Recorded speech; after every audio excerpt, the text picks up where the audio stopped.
Thiruvarur Gandhi sir. Sir, Samajwadi பார்ட்டியை போல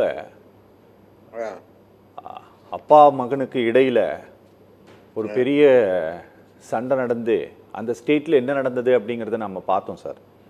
அதே மாதிரியான ஒரு கட்டத்தை நோக்கி பாமக நகர்ந்துட்டு இருக்கா சார்? இல்ல சார், இது முழுக்க முழுக்க அவருங்க 2 பேரும் பேசி வச்சுக்கிட்டு செய்யற ஒரு விஷயம் சார் இது. அப்படியா? இது வந்து பத்திரிகைகளுக்கும் பொதுமக்களுக்கும் வந்து இது ஏதோ சண்டை மாதிரி தெரியும். ம்.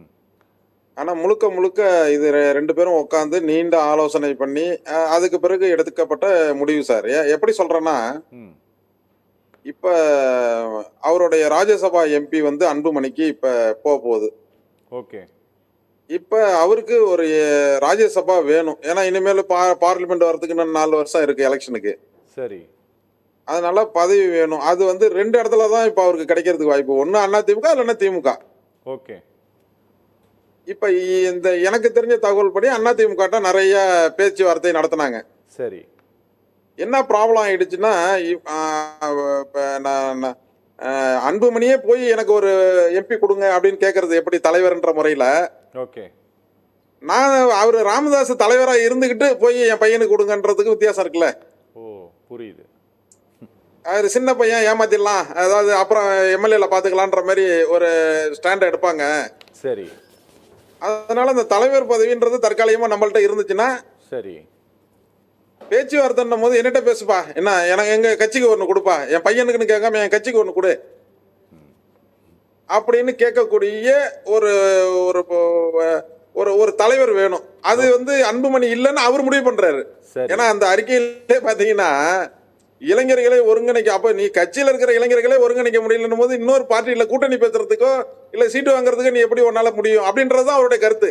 ஓகே. ஓகே. ஓகே.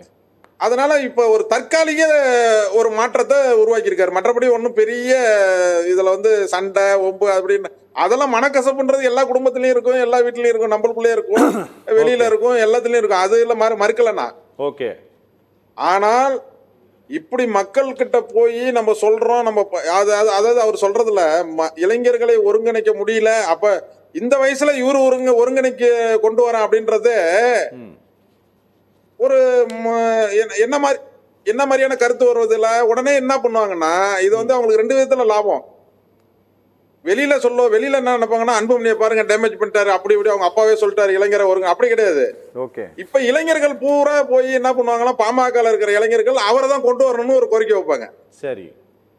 அப்ப அவர் என்ன செய்வாரு, நான் எடுத்த முடிவு கூட தப்பு தான் போல இருக்கு. எப்ப இந்த நீங்க என்ன பாருங்க, இந்த டிபேட்ல நம்ம மறுபடியும் பார்ப்போம். இந்த ராஜ்யசபா எம்பியினுடைய தேர்தல் முடிஞ்சு அது வேட்பாளர்லாம் அறிவிச்சு, இல்ல வேற யாரும் நிக்கல, அண்ணா போஸ்ட் வந்துட்டாலும் சரி, இல்ல தேர்தல் நடந்தாலும் சரி, ஏதோ ஒண்ணு நடந்து அது முடிஞ்ச பிறகு ஓகே, இந்த தலைவர் பத்தி திருப்பி அன்பு பண்ணிட்டு போயிடும். ஓ, இது ஒரு வெல் பிளான்டு கேம்ங்கறீங்க. ஆமா, கேம். இந்த கேம்ல இப்ப நீங்க எடப்பாடியார்ட்ட போய் உட்கார்ந்து பேசுறாங்கன்னு வச்சுங்க, இப்ப அன்புமணி போய் உட்கார்ந்து பேசுறதுக்கு ராமதாஸ் பேசுறதுக்கு வித்தியாசம் இருக்கா இல்லையா? கரெக்ட். இப்ப அன்புமணி என்ன செய்வாங்க, எப்பா வர எலெக்ஷன்ல நம்ம பெரிய கூட்டணி அமைக்க போறோம், அதனால நீ வந்து எம்எல்ஏ எலெக்ஷன்ல பாத்துக்கலாம், இது வந்து இப்ப நம்மளுக்கு அங்க ராஜ்யசபால நம்மளுக்கு வந்து ஒரு சரியான முக்கியத்துவம் அதிமுக, நாங்க பெரிய கட்சி, அதனால இதுல போய் நீங்க ஃபைட் பண்ணாங்க, நம்ம ஒரு ஒப்பந்தமும் ஒன்னும் போட்டுக்கல, ஒப்பந்தம் போட்டே அதிமுக ஏமாத்தின கதையெல்லாம் உண்டு, இவங்க கதை அது உங்களுக்கு தெரியும். என்ன ஒப்பந்தமே போடாத போது இன்னும் ஈஸியா ஏமாத்தலாம்ல. ஓகே. அதனால என்ன பண்ணுவாங்கன்னா, என்ன பண்றாருன்னா, இவரு எப்பா இது நீ சரிப்பட்டு வரமாட்டா, ஒண்ணுகிட்ட ஏதாவது சொல்லி கழட்டி விட்டுருவாங்க, நீ என்னகிட்ட கூட தலைவர் கொஞ்ச நாள். சரி. அதுக்கு ஒரு காரணம் ஏதாவது சொல்லணும்ல. இப்ப அவரை பொறுத்த வரைக்கும் 2 விதத்துல லாபம். ஒண்ணு, இளைஞர்களை ஒருங்கிணைக்கலன்னும் போது இளைஞர்கள் பூரா ஒருங்கிணைஞ்சிருக்காங்க, அவரை தான் போடுங்கன்னு இப்போ இளைஞரணியில பூரா சொல்லும். இப்பயே பார்த்திருப்பீங்க, வீட்டு வாசல்ல போய் அவரை போடணும்னு சொல்றாங்க. சரி. பொருளாளர் ஒரு அறிக்கை விடுறாங்க. அப்ப என்ன செஞ்சிருக்கணும், இவர் உண்மையாலுமே அந்த பொருளாளரை நீக்கி இருக்கணும்ல கட்சி விரோத நடவடிக்கையில. ஓகே. ஓகே. இவர் எடுத்த முடிவு தப்புன்னு ஒரு மாநில பொருளாளர் சொல்லும்போது என்ன செஞ்சிருக்கணும், வேற கட்சினா என்ன நடந்திருக்கும்? புரியுது. என்ன நடந்திருக்கும் நேரம். ஓகே. அப்ப அதை ரசிக்கிறாரு அவரு. ஓகே. இப்படி எதிர்ப்பு வரணும் அப்படின்னு நினைக்கிறாரு. சரி சார், இது இது அந்த எதிர்ப்பு வந்துகிட்டே இருக்கும் போது இந்த கூட்டணி பேச்சுவார்த்தையில பேசும்போது எப்ப அவனுக்கு ஒரு சீட்டை கொடுப்பா அப்படின்னு சொல்லி ஒரு பேரம் பேசி அந்த சீட்டை பெறுவதற்கான முயற்சி. ஆனா என்னுடைய கருத்து, அந்த வாய்ப்பு அதிமுகவும் திமுகவும் கண்டிப்பா கொடுக்காதுன்றதுதான் என்னுடைய கணிப்பு. சரிங்க சார். சரி, ஓகே சார், எந்த வணக்கம். எந்த சூழ்நிலையில எப்படி இவர்கள் கூட்டணி வச்சுக்கிறேன் என்ன பேசினாலும் சரி, இந்த ராஜ்யசபாவே ஒரு 6 வருஷம் தாரை வார்க்க அதிமுகவோ திமுகவோ தயாராக இல்லை என்பதுதான் எனக்கு கிடைத்த தகவல். Okay okay okay. அதாவது நேற்று வந்து ஒரு தனியார் தொலைக்காட்சியில பேட்டி கொடுத்த இந்த நாட்டினுடைய உள்துறை இலாக்கா அமைச்சர் நேற்று கூட சொல்லியிருக்காரு, தமிழ்நாட்டிலையும் கேரளாவிலையும் என்டிஏ கூட்டணி ஆட்சியை நிச்சயம் அமைக்கும்ட்டு. சார், தமிழ்நாட்டை பொறுத்தவரை என்டிஏ கூட்டணிக்குள் இன்னைக்கு ஏடிஎம்கே இல்லை அப்படிங்கிறதுனால என்டிஏ கூட்டணிக்குள் பெரிய பார்ட்டி அப்படின்னா பாட்டாளி மக்கள் கட்சி மட்டும்தான் சார்.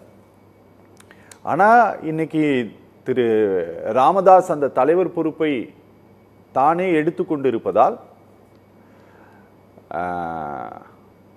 அவரை போய் நேரில் இனி பார்த்தா மட்டும்தான் இனி அடுத்த கட்ட நகர்வுகள் வந்து என்டிஏ கூட்டணி சம்பந்தமாக நடக்கும் அப்படிங்கிறது நம்மளால புரிஞ்சுக்க முடியுது. ஏன்னா இந்த வக்ஃப் வாரிய சட்ட மசோதாவிற்கு இந்த ஆதரவு நிலைப்பாடு ஓட்டு போடாதது குறித்த கேள்வியை எழுப்பிய போது இன்னைக்கு பிரஸ் மீட்ல அதை நீங்க அவர்கிட்ட தான் கேட்கணும்ட்டு அந்த பதிலுக்கான அந்த கேள்விக்கான பதிலை அப்படிதான் டாக்டர் ராமதாஸ் கொடுத்தாரு.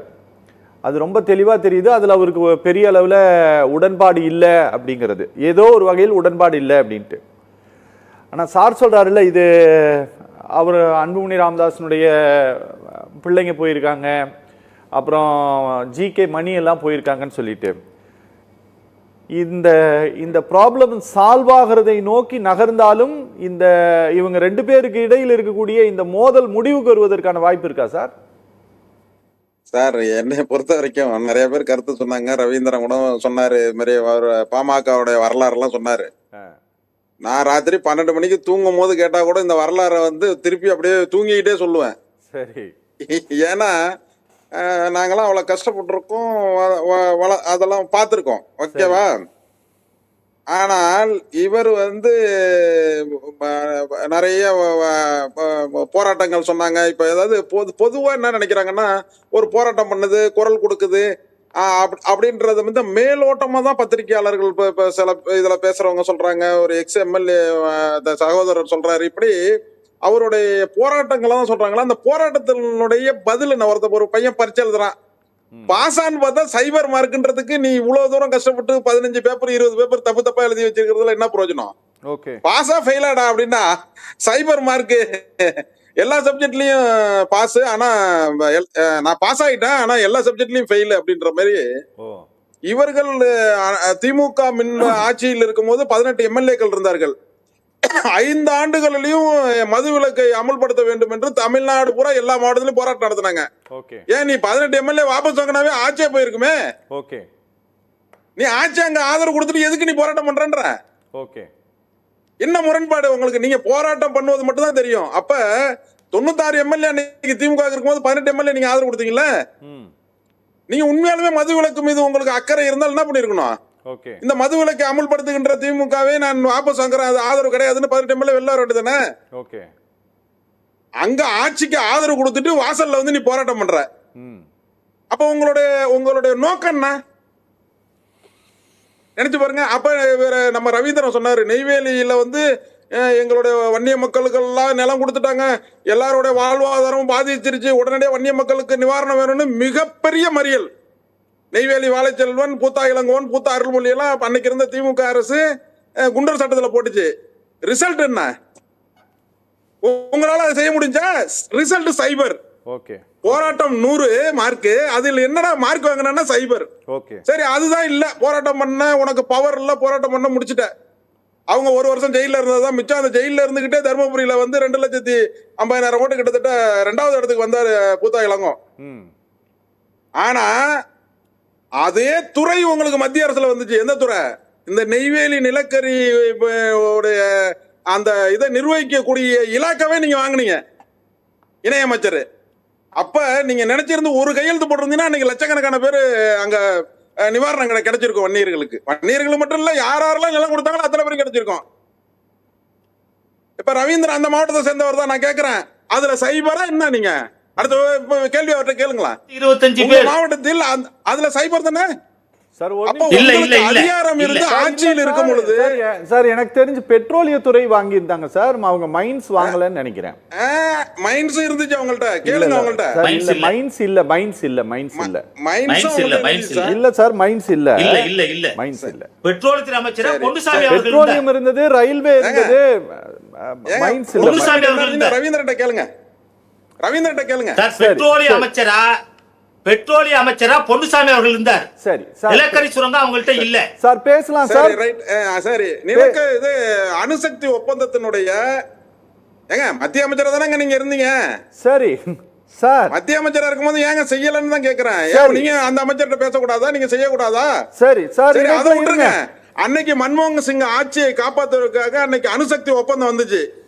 அப்பொழுது ஓட்டெடுப்பு நடக்குது. எங்க ஓட்டெடுப்பு நடக்குது? மத்தியில ஓட்டெடுப்பு நடக்கும் பொழுது அவர்களுக்கு 2 MP 1 MP ஷார்டேஜ். அப்போ உங்கள்ட்ட எத்தனை MP இருந்துச்சு? ஓகே சார், எத்தனை அமைச்சர்கள் இருந்தீங்க? ஓகே சார், ஓகே நீங்க ஓகே. என்ன பண்ணணும்? எங்களுடைய வன்னியர்களுடைய வாழ்வாதாரம் நாங்க 2% இடஒதுக்கீடு மத்தியில கேட்கிறோம், அதை கொடு. இல்லன்னா எனக்கு இந்த நெய்வேலி பிரச்சனையில எனக்கு நிவாரணம் கொடு அப்படின்னு நீங்க ஏதாவது கோரிக்கை வச்சுட்டு ஓட்டு போட்டீங்களா? மன்மோகன் சிங் ஆட்சி அன்னைக்கு காப்பாத்துனீங்களா?